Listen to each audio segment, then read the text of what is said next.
Buenas tardes ya a todos ustedes.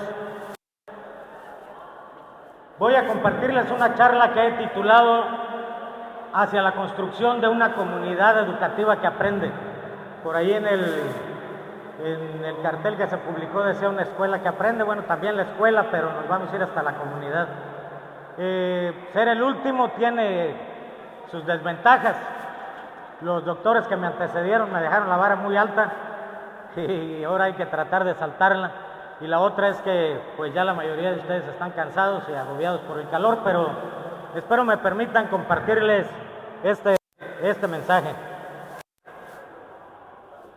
Me gusta compartirles esta pequeña historia para introducir la idea principal de mi mensaje. Cuenta una antigua leyenda persa que al comienzo de los tiempos los dioses repartieron la verdad dando un trocito a cada persona. Así es que cada uno de nosotros posee un trocito de esa verdad y para hacerla valer, para completarla, pues hace falta que juntemos el trocito de cada uno. Es algo muy curioso cuando los dioses hicieron la entrega. Al que le encargaron que repartiera los trocitos, le cayeron al suelo y se enterregaron, se llenaron de fango. Así que sin que lo vieran los demás dioses, rapidito fue y los repartió. Así es que nos dejó aparte otra tarea. Esa verdad está oculta, hay que irla develando a través de nuestra experiencia, de nuestros estudios, de las relaciones que establecemos con los demás. Dos tareas fundamentales: limpiar ese trocito, y la segunda, tener la voluntad de partirla y juntarla con la de los demás para poder ir construyendo esa verdad completa. Pues el día de hoy vengo a poner aquí sobre la mesa mi trocito de verdad. Mi pretensión es abordar más o menos estos tres elementos. Hacer un análisis de la situación educativa actual, así muy breve. Ya los maestros ya han tocado los puntos medulares de esta situación educativa que vivimos, pero quiero retomar algunos indicadores que considero fundamentales. Después, o al mismo tiempo más bien, mi pretensión es que vayamos construyendo un marco conceptual, referencial, común, para que podamos trabajar juntos. Si la charla que les estoy compartiendo tiene como eje central la construcción de una comunidad de aprendizaje, pues tenemos que ir destacando aquellos puntos comunes, aquello que nos identifica y aquello que nos puede convocar al trabajo juntos.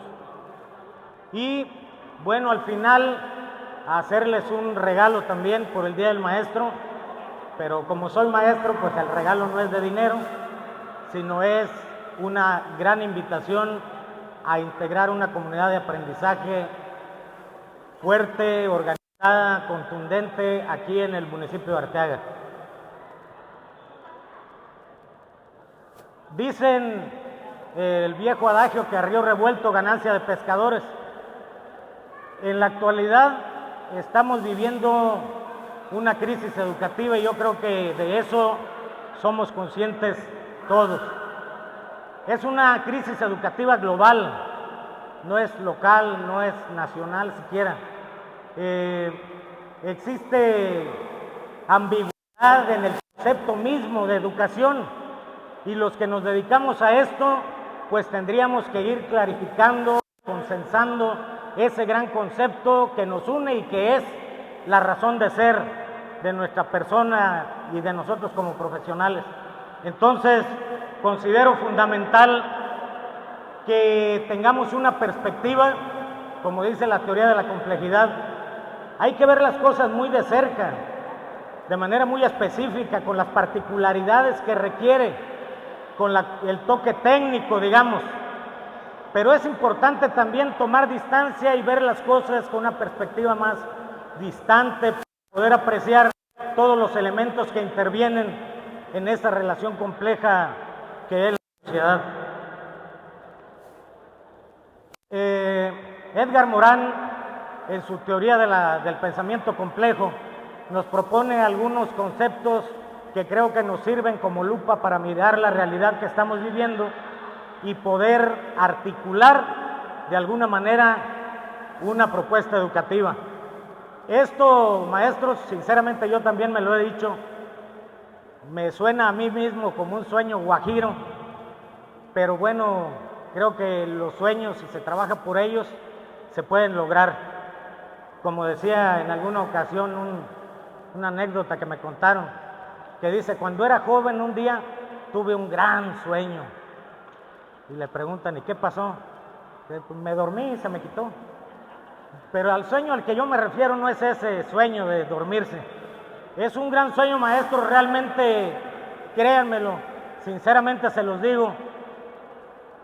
Soy de aquí de Arteaga, bueno, de hecho no nací aquí, pero aquí he vivido toda mi vida y siento una profunda responsabilidad, un compromiso social con la gente que me ha rodeado durante todos los años de mi vida y creo que debíamos regresar un poco de lo mucho que hemos recibido y de lo que somos tan afortunados. No sé si alcancen a apreciar la lámina y pudieran decirme qué observan ahí.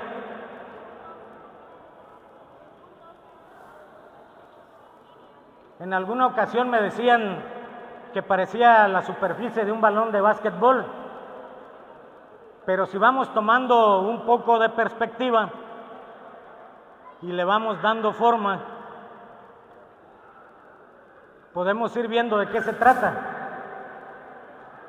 en dónde está, qué estará haciendo, qué elementos más hay a su alrededor y que forman esa trama de relaciones que representan lo que es la vida social y natural.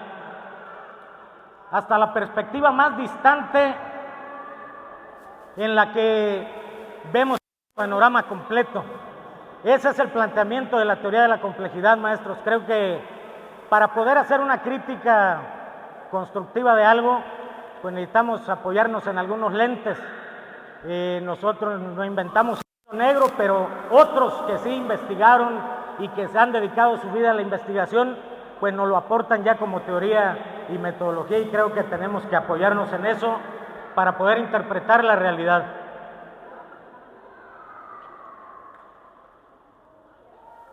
Bien, desgraciadamente no se pueden apreciar bien las láminas del parto.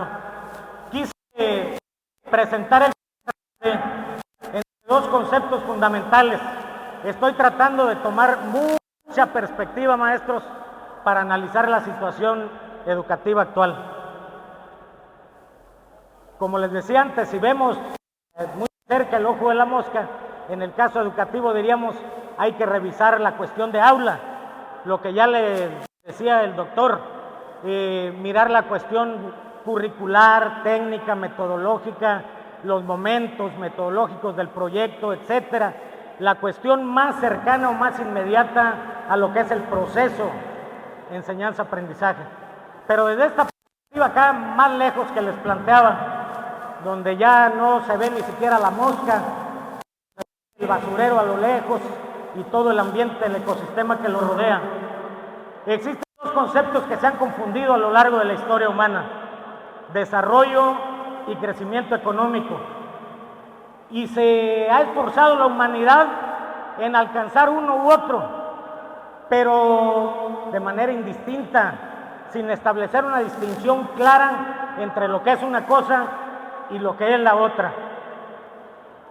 El crecimiento económico, como su nombre lo dice, pues refiere a la acumulación de capital, que no necesariamente ha sido, digamos, equitativa o justa en todo, pero se ha visto que a pesar de haber civilizaciones tan industrializadas, o que podemos decir progresistas, muy avanzadas, no necesariamente eso representa que la gente que vive ahí hayan alcanzado una plenitud humana, un desarrollo humano superior. Padecen los mismos vicios que se padecen en los países tercermundistas, desgraciadamente. Yo en lo personal creo que el dinero ayuda mucho para la felicidad, pero no la determina definitivamente.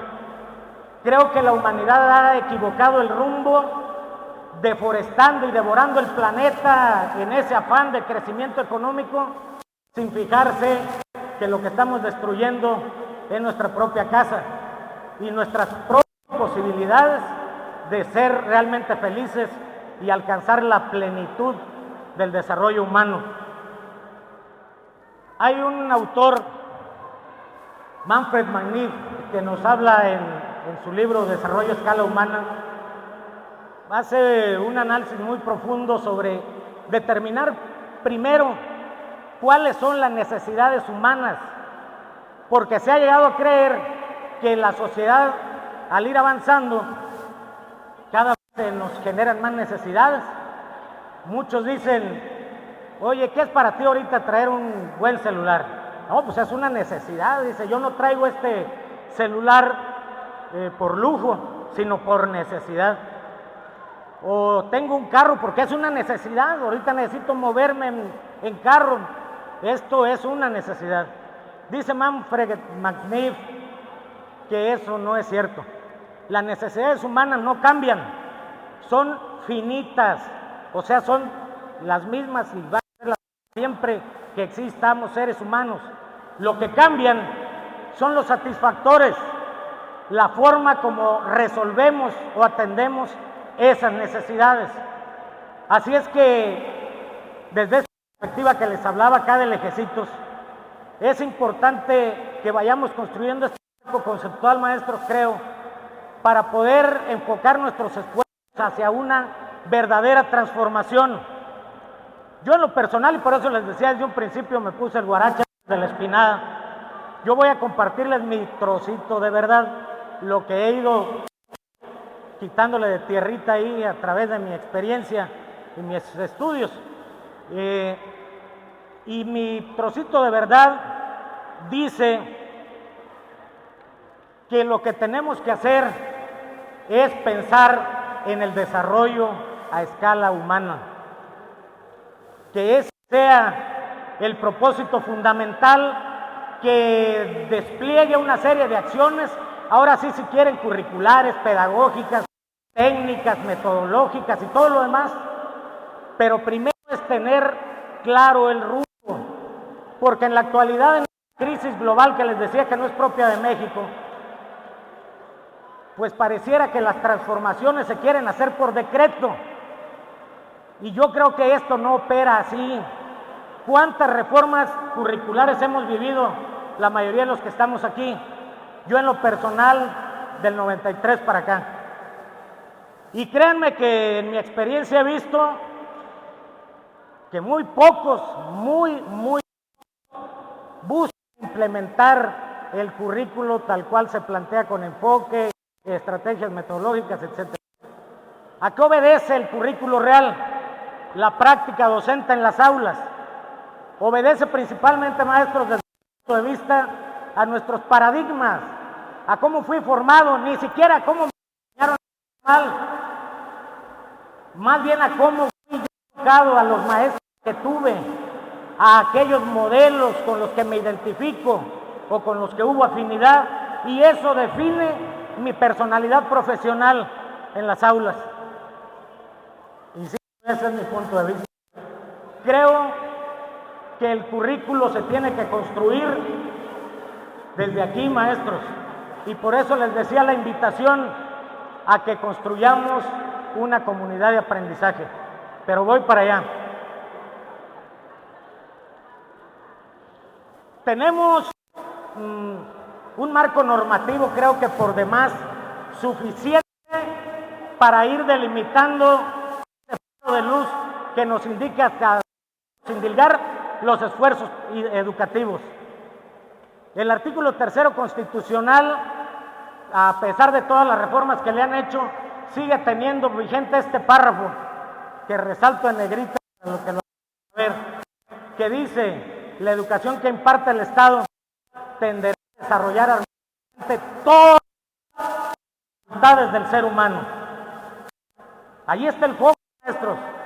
No se trata de imponer, de pensar formas políticas o ideológicas de cualquier gobierno en turno. Creo, como decían los doctores que me antecedieron, el arte, la ciencia, el pensamiento mismo es universal, nos pertenece a todos los seres humanos. Esa sería la verdadera justicia social, el que no digan educación indígena, educación para migrantes, eso desde mi punto de vista es acrecentar las etiquetas y aumentar la marginación y la discriminación. Seres humanos, punto. El conocimiento, la ciencia y el arte es de todos. Y ojalá que vayamos dejando de hablar poco a poco de colonización, de dominación. Yo desde mi punto de vista y en mi trocito de verdad, maestros, creo que la principal dominación empieza por nosotros mismos. Nuestros prejuicios, nuestros fanatismos, nuestros paradigmas, nuestras ideologías nos encierran en una esclavitud que es la que no nos permite ser libres, y a veces no queremos ser libres, porque eso implica una gran responsabilidad. Cuando asumimos realmente nuestra libertad,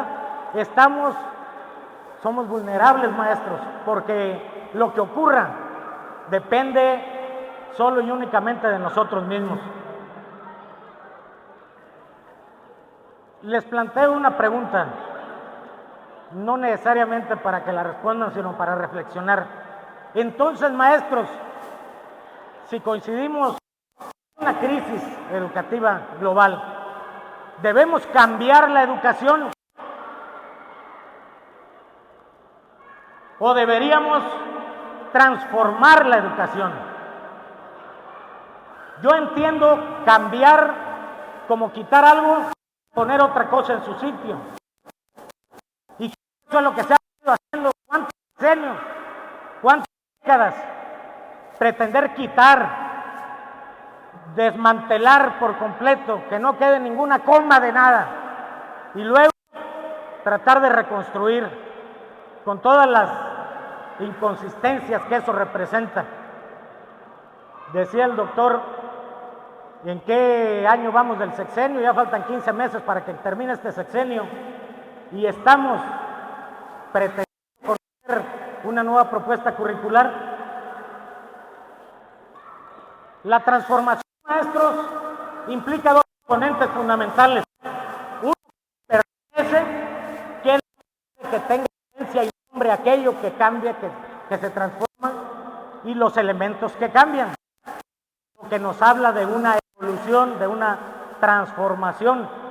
Y bueno, en la lámina pretendí ponerles sobre la historia del automóvil, el más antiguo hasta uno más moderno, y elementos que crecen, por eso sigue siendo automóvil. Si alguno tuviera alas y volara, pues ya no sería automóvil. Y es que hay elementos que permanecen, pero hay otros elementos que cambian y que van constituyendo la mejora hacia la transformación hacia la mejora, perdón. Esa es parte de la invitación que quiero hacerles. Si estamos convencidos de que lo que hay que hacer es transformar para mejorar, porque hay una luz que ya decíamos, un faro fundamental, el desarrollo humano.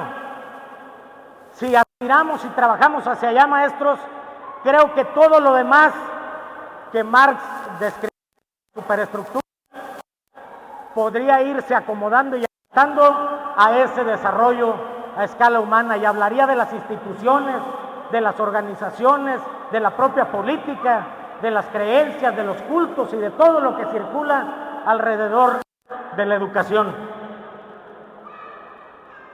Tenemos entonces ahorita, acercándonos un poquito más hacia el ojo de la mosca en la perspectiva, dos planes de estudio que están operando, el 2017 y 2011, y una propuesta curricular que está, en la medida de las posibilidades, algunos pretendiendo pilotear, aplicando algunas cosas en el terreno con los alumnos, o simplemente tratando de entender qué se trata. Pero esto es lo que los maestros tenemos enfrente y que genera una serie de preocupaciones legítimas. Ahora me tengo que aprender los 7 ejes articuladores, más 4 campos de formación. Formativos, porque formación y formativo no es lo mismo. ¿Y cuál es la distinción es una dinámica que creo que deberíamos dejar un tanto para después, si podemos ir definiendo primero una ruta común de trabajo para enraizar o enredar todos los demás elementos pedagógicos.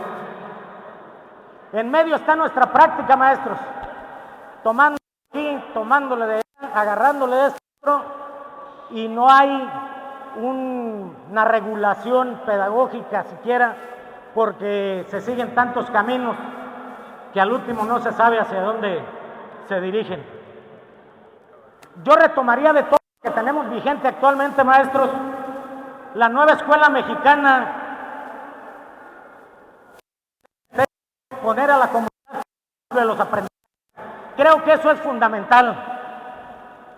Y creo que también es algo que ya venimos diciendo desde hace un buen rato. No me dejan mentir, desde que empezó este asunto de la red, por ejemplo, que se empezó a hablar de enfocarnos no en el contenido, sino en aprendizaje.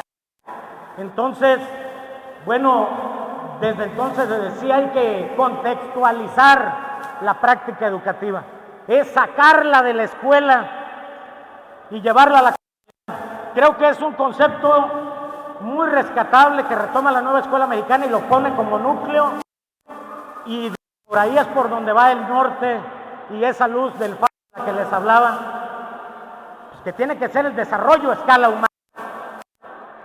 También necesitamos esa visión compleja de la realidad, maestro.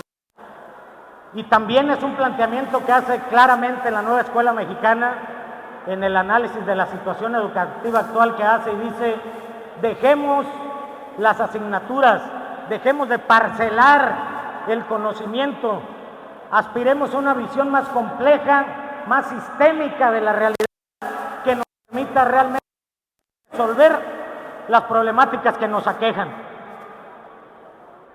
Y, por supuesto, un tercer elemento fundamental, pues sería la reestructuración del currículo. Tal y como están los currículos, el de la nueva y los de la vieja escuela, finalmente creo que pueden ser los elementos, les hablaba de la transformación, los elementos que permanecen, lo que hay que retomar de ahí, el espíritu, y ver qué cambios son los que se le tienen que agregar para lograr la transformación. Así es que desde la perspectiva compleja, pues esto sería un bucle. Yo sería transitar un poco más de ejes articuladores, esas líneas transversales que tratan de vincular todos los elementos del proceso. Yo lo defino más bien como un bucle que va y que viene, que va y que viene, y que va avanzando a niveles superiores, porque se retocan todas las áreas de conocimiento. Decía el maestro Toño Lara, la educación socioemocional, lo que hablaba la maestra, el campo de formación actual de los programas 17 y 11 que dicen social y para la convivencia, deberían de dejar de verse como asignaturas o áreas blandas, dicen.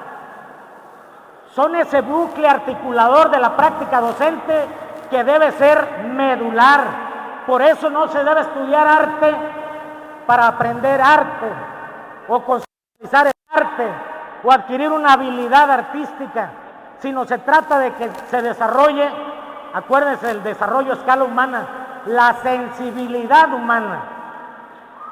Desarrollar, dijera el libro del Principito, limpiar nuestra vista, porque lo realmente se mira con el corazón, lo esencial es invisible.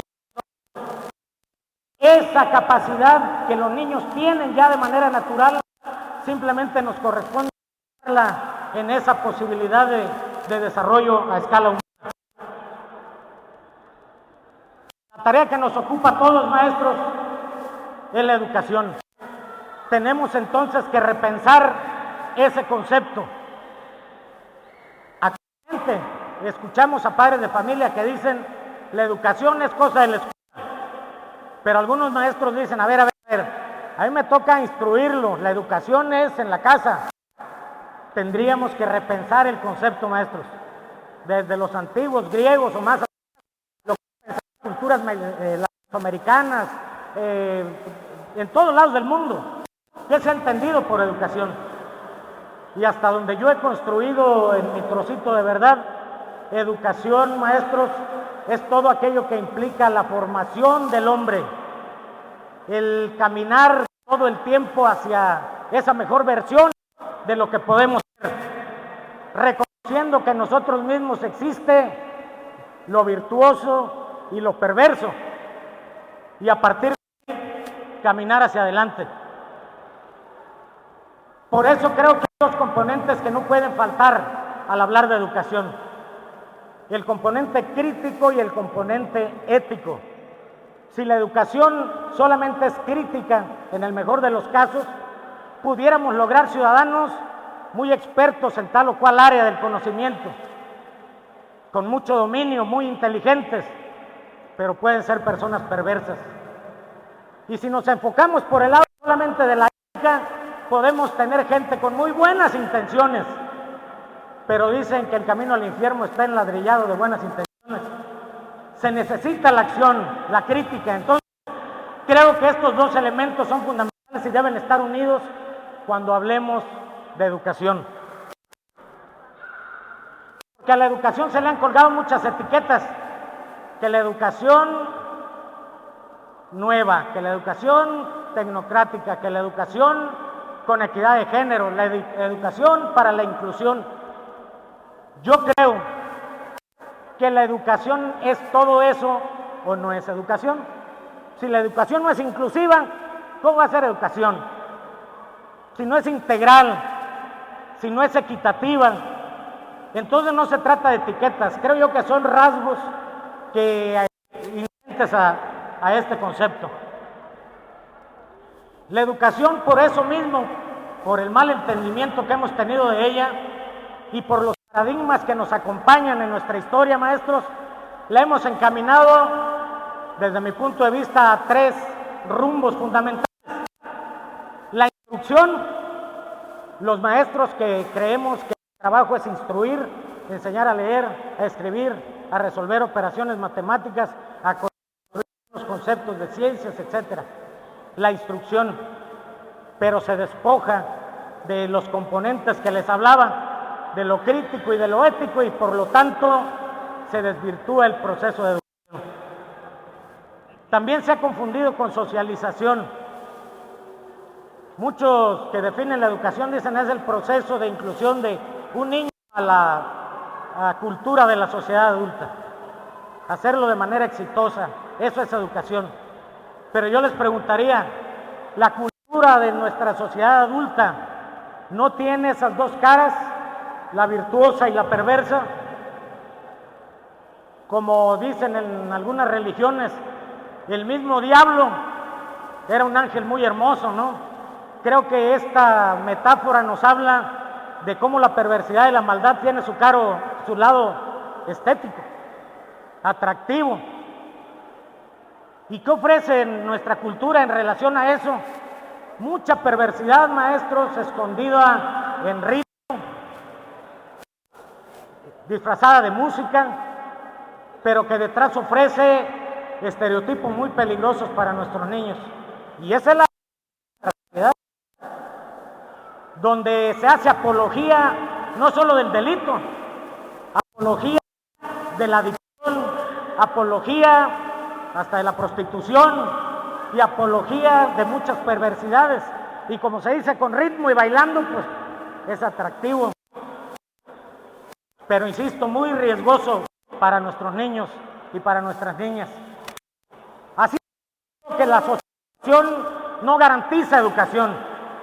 Para que se hable de educación tiene que haber los componentes que permitan distinguir entre cuáles son los elementos de la cultura que van a fomentar en nuestros alumnos ese desarrollo a escala humana. Generalmente las prácticas, y creo que esto sería la principal transformación, un propósito a corto plazo, maestros, que se puede hacer independientemente de que no tengamos aún la articulación de un currículo oficial. Dejar de trabajar por contenidos, que el alumno aprenda fechas históricas, nombres de personajes, algoritmos convencionales, aritméticos, conceptos y habilidades como la lectura y la escritura, hablando de decodificación o de dibujo de letras, porque en muchos casos a eso se reduce la escritura, no a la producción auténtica de textos. Creo yo que este sería un primer desaprender, como decía el doctor. Aprendamos a desaprender esas prácticas de trabajar por contenido. Incluso dicen los muchachos de la normal, voy por contenidos. Van por contenidos, porque lo realmente importante es el contenido. Que aprenda el objeto directo, que aprenda el uso del guión largo. Pero eso, ¿qué sentido tiene si no es alrededor de la producción de un texto que tiene un destinatario, que tiene un tipo estructural, etcétera? Creo que deberíamos enfocar nuestros esfuerzos a construir aprendizajes. El contenido sería el pretexto, es el material con el que trabajamos para que se construya un aprendizaje. Y tendríamos que analizar este concepto. Decimos que en un aprendizaje está contenidos conocimientos, habilidades, actitudes, valores, pero esos tienen que articularse, movilizarse y traducirse en un cambio de conducta. Si no, no estamos hablando de aprender. Cuando un niño en la clase revisa que la limpieza es fundamental, que no hay que tirar la basura, no a la contaminación, puede haberlo aprendido pues, en el sentido del saber, en el nivel de conocimiento, pero si a la hora del recreo sale, se come algo y lo tira, lo bota, es que no lo ha aprendido. Para hablar de aprendizajes, necesariamente tiene que haber una transformación del comportamiento, de la conducta, y eso tiene sus implicaciones pedagógicas. Esa es la invitación de que podamos trabajar, maestros, para construir algo que realmente no solo nos facilite el trabajo, porque estaremos haciendo algo que nosotros mismos creamos, sino que realmente transforme a nuestra sociedad. Y pues no hay camino, como dice el poeta, caminante no hay camino, se hace camino al andar. Tendremos que construir juntos, si se convencen de eso, para poder aspirar a tener en Arteaga una comunidad educativa auténtica, un pueblo educativo.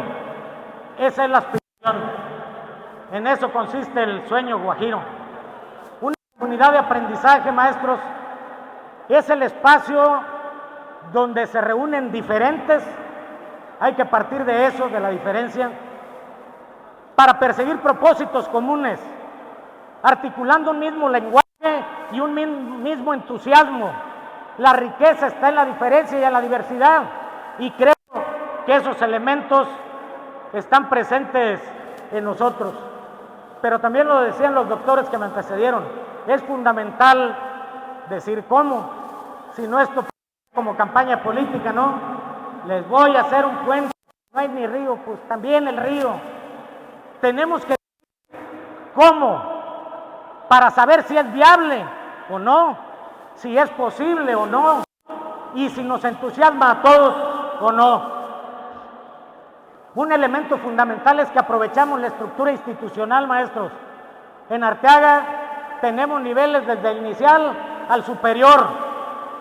Somos potencia educativa, ahí está latente.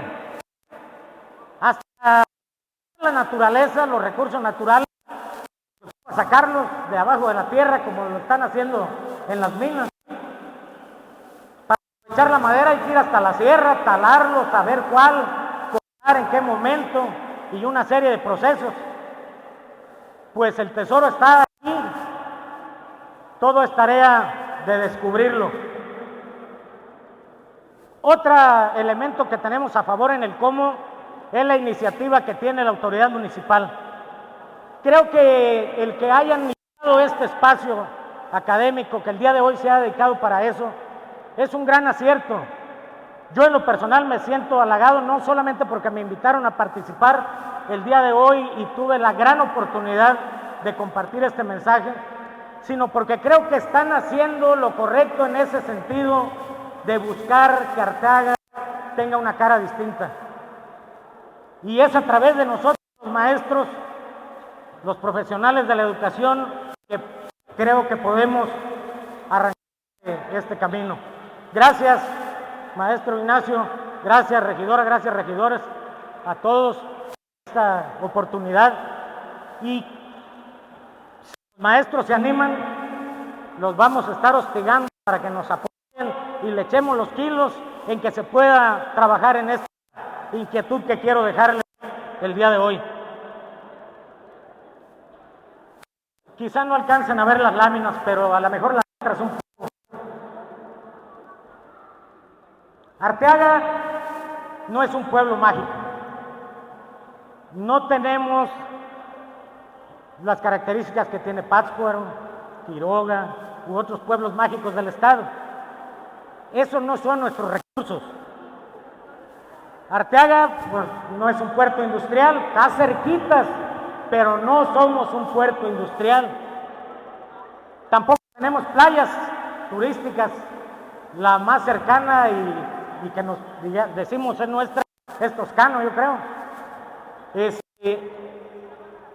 Y tampoco tenemos la potencialidad del territorio como para hacer una comunidad agrícola. ¿Qué sí tenemos, maestros? Otra vez, insisto, tenemos muchos maestros en Arteaga. Y como han dicho grandes pensadores, dijo Nelson Mandela que la educación es el arma más poderosa para cambiar el mundo. Pero me gusta más la de Freire, que dice que la educación transforma a las personas que transforman al mundo. Entonces, creo que Arteaga puede ser un pueblo educativo.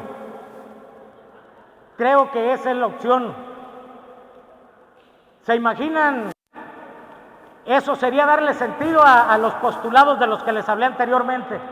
Sacar la comunidad como el núcleo de los aprendizajes, tener una visión compleja y poder reestructurar el currículo en pos de un desarrollo a escala humana. Si logramos desde el nivel más, de los niños más pequeños hasta los más grandes, promover el teatro como eje, y no como eje, sino bucle, como les decía, y todas las artes, que sean el gancho para los jóvenes y los niños, y que eso nos convoque hasta los que no se dediquen a la educación, a los comerciantes, a los taxistas, a los ganaderos, a toda la población, a ir a un recital de danza, a un recital de poesía, a uno de danza folclórica, a una función de teatro, a un cine de debate, a una charla o una ponencia de crecimiento humano. Si Arteaga ofrece eso, maestros, creo que lo demás, como dijera otro gran hombre de la historia, lo demás viene por añadidura. Citando a Eduardo Galeano, él dice: mucha gente pequeña en lugares pequeños, haciendo cosas pequeñas, puede transformar el mundo. Y yo creo en eso. Para eso tenemos que convertirnos en emprendedores. Y una definición que me encontré en la red dice: emprendedor es aquel que se tira al vacío y construye un avión en la caída. Ahora, si lo hacemos muchos, creo que eso sería posible. También el éxito es de pequeños esfuerzos, pero día tras día, con la constancia de la gota de agua en la roca.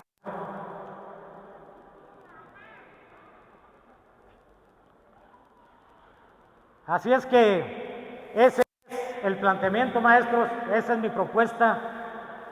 Ojalá que el ayuntamiento nos siga convocando para que desde todos los niveles educativos podamos retomar estos temas, repensar la educación, que nos lleve a replantear el currículo, claro que sí, nuestras prácticas pedagógicas, pero con ese vínculo estrecho con la comunidad y pensemos en alcanzar un desarrollo a escala humana. Por su atención, muchas gracias.